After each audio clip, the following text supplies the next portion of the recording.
Hello, everyone, and welcome back to Paul Talks Track. Today's video is going to be a little bit different for me, kind of new, because it's not necessarily like talking about a meet in particular or talking about, a season preview or some predictions for a meet coming up. I'm kind of just going to be talking about how insane shot put has been this year, men's and women's, because it has been ridiculous.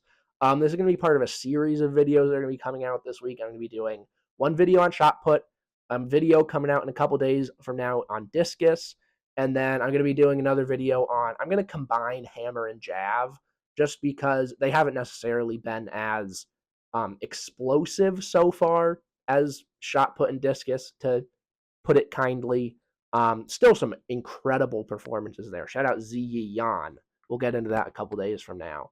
But yeah, so I'm just going to be talking about men's and women's, some of the biggest performers of the year so far, some early looks at Paris, and just how insane the global shot put scene is right now, because it really, at least on the men's side, it's definitely something we've never seen before. On the women's side, it feels like the best clean era of all time, I think.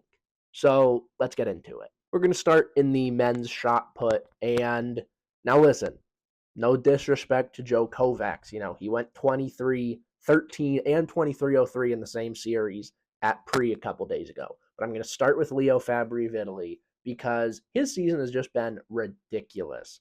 Last summer, I believe, is the first time he broke 22 meters. And he had a massive throw at Worlds, took the silver medal over Joe Kovacs, backed it up really strong indoor season, took home bronze at World Indoors. But his start to this outdoor season has just taken it to another level. His last four competitions have been 2295, which is fifth all time, 2291, 2288, and 2259. He has, I think, four of the top 10 marks in the world this year, including indoors. He has just been on a tear. That 4 meet average to, I think they're the first 4 meets of outdoor season, but he might have had one before that was like low 22s or high 21s. But that 4 meet average is something, it's 2283, I think. And the only people who have ever touched that are Joe Kovacs and then Ryan Krauser several times. So it's not just one really good performance, it's consistency that is terrifying. And his improvement has just been so ridiculous. And it's going to be very exciting to see what he'll be able to do in Paris.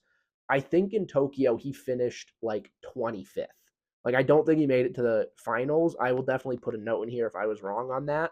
But needless to say, he's not finishing that low this year. Now, moving on to Joe Kovacs, his season has been ridiculous. He did not compete indoors. He opened up his season about a week and a half ago at the LA Grand Prix, and it was a really strong series. I think his worst throw was like in the 2190s, but his best throw was 2293, which equaled his second best performance ever as his season opener. So that was pretty frightening, especially looking at last year, when he was dealing with having like newborn twins. It was a much slower start to the year last year, and he didn't really get going until, he took bronze at Worlds, but his season best came at Prefontaine, like at the end of the season. So now he's starting out the exact same mark he left off at Prefontaine, so that's terrifying. And then he comes out and at Prefontaine this year, 2 days ago, like I said, he throws 23-13 and 23-03. So he's now, along with him, Ryan Krauser and Randy Barnes are the only three men to ever break 23 twice in their career. He is now tied with Ryan. He's the only man other than Ryan Krauser to ever throw 23 meters twice in the same competition.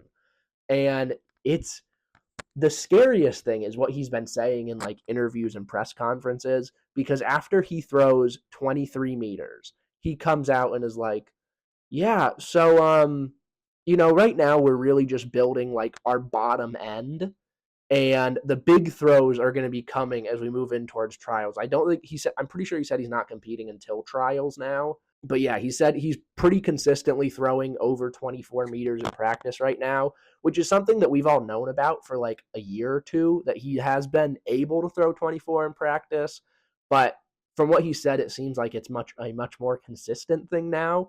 So all I'm going to say is it's 3 weeks until trials, and I cannot wait to see what he'll be able to do there. Peyton Otterdahl has had a really, really good start to his outdoor season. He's thrown like 5 of the 6 like best competitions of his career, I believe. He threw 22:41, which is his PB. And then he also has 22:16, 22:14, and then he threw 22:59 at Drake Relays. But for some reason, that mark isn't like World Athletics ratified.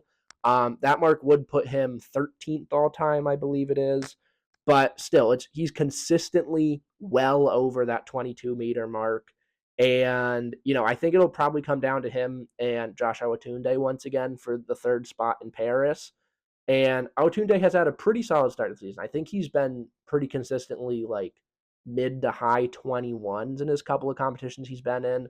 But it feels like the heavy favorites right now for Paris, at least for the U.S. team, are going to be Kovacs, Krauser, and Otterdahl. Speaking of Ryan Krauser, he was supposed to open his outdoor season at Prefontaine. He dominated indoors, was a couple centimeters off of his indoor world record. And now I believe he was entered originally in LA as well. He pulled out of that. And then he was also entered in Prefontaine, and like 2 days before Prefontaine, he pulled out. And that made me legitimately concerned just because, he's from Oregon. And so I know he wouldn't like take missing an opportunity to compete at Hayward lightly. So that makes me think there was probably something relatively serious going on. I saw one tweet about the situation, so I don't know if this is true or not. I saw one tweet that said he's dealing with an elbow issue, and that's what it is. And like the thing is that Ryan Krauser threw 23:51 with 2 blood clots in his leg last year. So I am not going to, even if if his elbow is like falling off, he could probably like stand throw 22:50. That's hyperbole, but um yeah, I'm not really concerned about Ryan Krauser. I mean, he opened last year. I think it was his opener at least at LA, and he threw 23:56. So I think he's going to be good to go, especially with the pressure that Fabry and Kovacs have been putting on him. I saw some people say on Twitter like, "Oh, this year might not be a walk in the park for Ryan Krauser," but I'm not going to count Ryan Krauser out in the slightest, at least until even if he opens at like 22:40 and makes the team for Paris, he's still going to be the heavy gold medal favorite in my eyes. Moving over to the women's shot put now, this is another event that's just been crazy because of how ridiculously deep it is. We'll start with the reigning 2-time world outdoor champ, Chase Jackson. Her indoor season was solid, but she got hurt right before at World Indoors pretty much and had to settle for bronze. But her outdoor season's been off to a great start. She's broken 20 a couple times. She's picked up a couple Diamond League wins. She looks to be in great shape, and she is just so ridiculously consistent. I this After her second meet breaking 20 this year, which I'm pretty sure it was in Marrakesh/Rabat at the Diamond League. She has broken 20 meters 16 times just in the last 3 years. And the only active female shot putter to break 20 more is Gong Li Zhao. And Gong Li Zhao has broken the 20-meter mark 22 times in her career. And the first time she broke the 20-meter mark was in 2009. So it's been 15 years for Gong with 22 clearances of 20 meters and not even 3 years, like less than 2.5 for Chase Jackson. And she's broken the 20-meter barrier 16 times. So she's just crazy. And it's always so much fun to watch her throw. And her eye makeup is always so good. And I can't wait to see what she'll be able to do in her Olympic debut this year. Moving on to Sarah Mitten. At like Diamond Leagues and stuff, it hasn't necessarily been the best start for her. I think her season's best at a diamond, or her best performance so far at a Diamond League was like 19.8, which is still great, but coming off of, the high of World Indoors and the fact that at a meet at Garage Strength in Pennsylvania a couple weeks ago, she threw 20.68, which is like it's 10th all time since the year 2000, which honestly, it probably goes back, like you could go a little bit closer to now than 2000. 2000 might still be a bit far back, to like really look at shot put marks and be like, okay, those are somewhat legitimate and not steroid aided. But yeah, so she hit a bomb at 2068. It was like a 30 plus centimeter PB. I think before that she was at 2033. And like I said, she hasn't necessarily been able to replicate that same level of excellence necessarily on the Diamond League circuit yet. Not that she hasn't been excellent, but and I'm entirely sure that that consistency will come. It just hasn't necessarily been where, what we've seen from Chase Jackson at this point in the outdoor season. Another interesting athlete to watch as the season moves along is going to be Raven Saunders. They were the silver medalist in Tokyo. 2022 didn't necessarily go as well. And then at the end of the year, they were suspended for whereabouts failures, but they're back now. They opened up in Ramona a couple weeks ago at 1862, which I think is like sixth or seventh in the U.S. right now, I want to say. And so they'll probably just keep getting better and better. I mean, their PB is 1996.